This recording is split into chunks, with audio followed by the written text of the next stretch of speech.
Right, hello everybody. Uh, yeah, I just thought I'd do a follow-up video on my last one because it's quite important to me, obviously, and it gives me a good idea.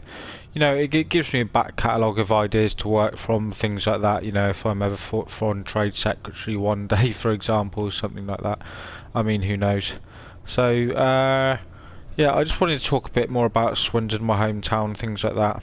And I think the point is that this is probably the same for a lot of towns like Swindon that's now essentially, since Honda's gone due to Brexit, becoming it's not a ghost town as such. People still live here because it's affordable to live here. So people still live here, but they've started working elsewhere or from home. Now, given that COVID's happened, all this kind of stuff, and it's gonna at the top of the world here, I might start seeing if I can find a way back down.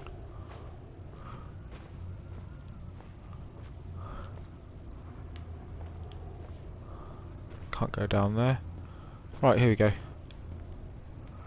Yeah, so right, I'm just going to tell you a little bit about my I'm not going to tell you personal background stories, but a little bit about my background within mental health services here.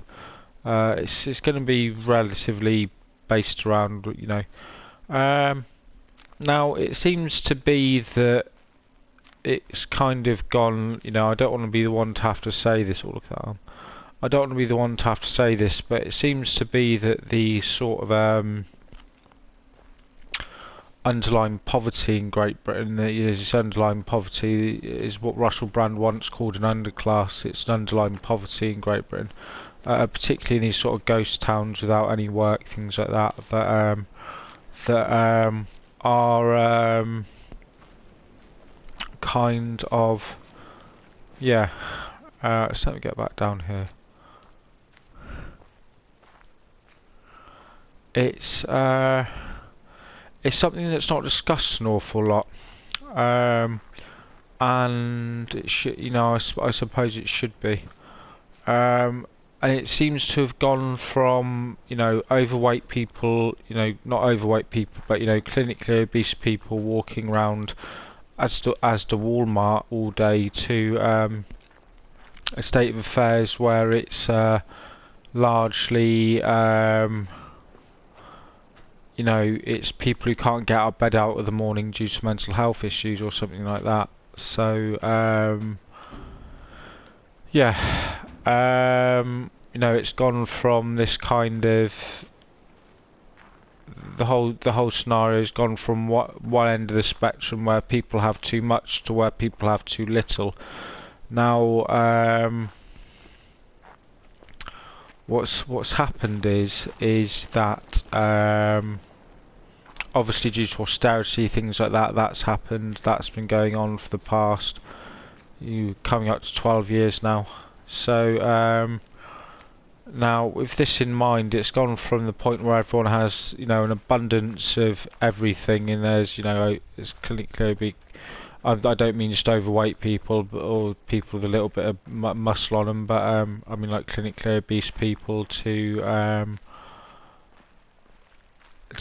people who don't have, people who haven't got anything, and which leads to, these environmental factors all fit into their mental health, their sort of surroundings, things like that. It's a key. Your environment is a key component within mental health, and it's gone from this idea that places like Swindon, or I don't know, let's think of another place. I can't think of anywhere else at the moment, but it goes from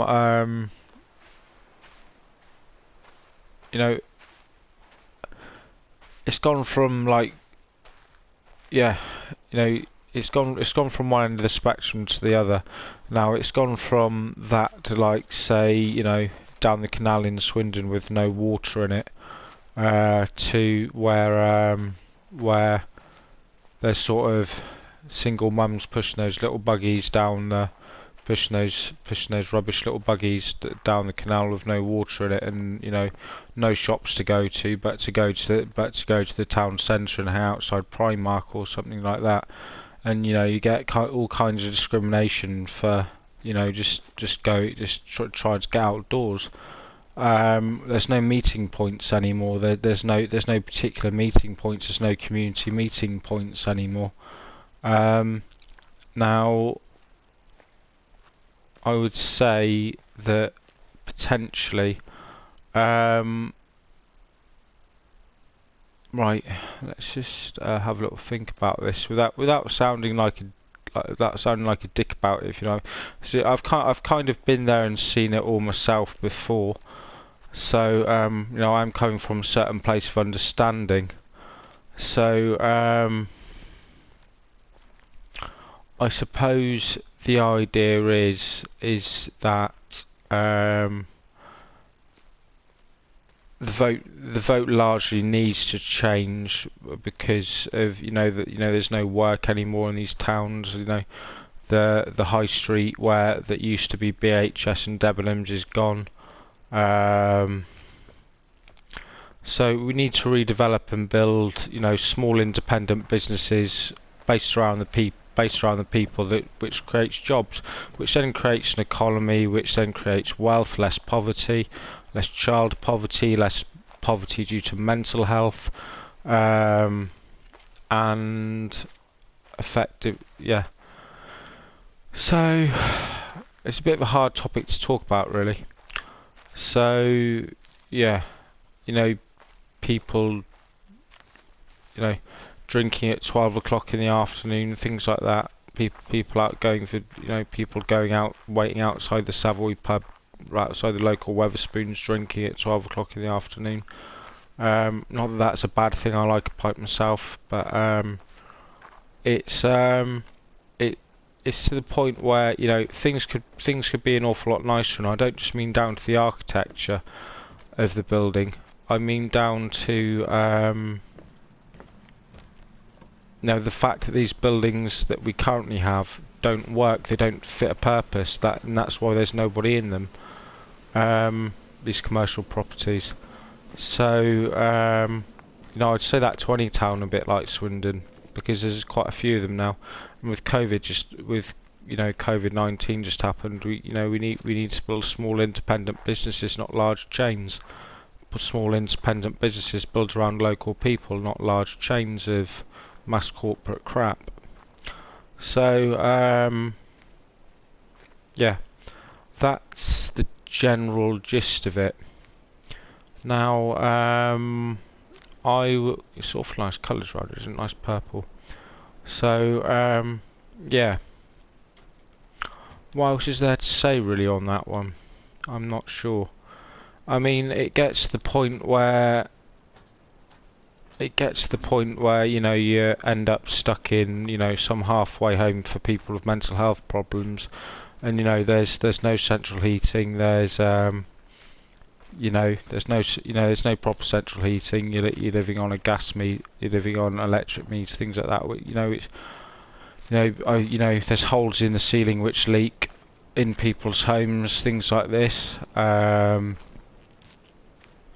For example, which I've seen in people's homes. Now, it shouldn't be like that, and it's got to the point where everyone just thinks it's normal. It's just a normal way to be, when actually, in actual fact, it's not whatsoever. It's not a normal way to be whatsoever. And if, like, when I first got involved with mental health services 10 years ago, to start with, to the point where I'm recently coming out the other end of it more recently. Now, if you look at it, when I used to originally be involved, it used to all be the same faces. Now, unfortunately, when you go back and see, if you go back more recently, there's an awful lot more new ones. So yeah, that's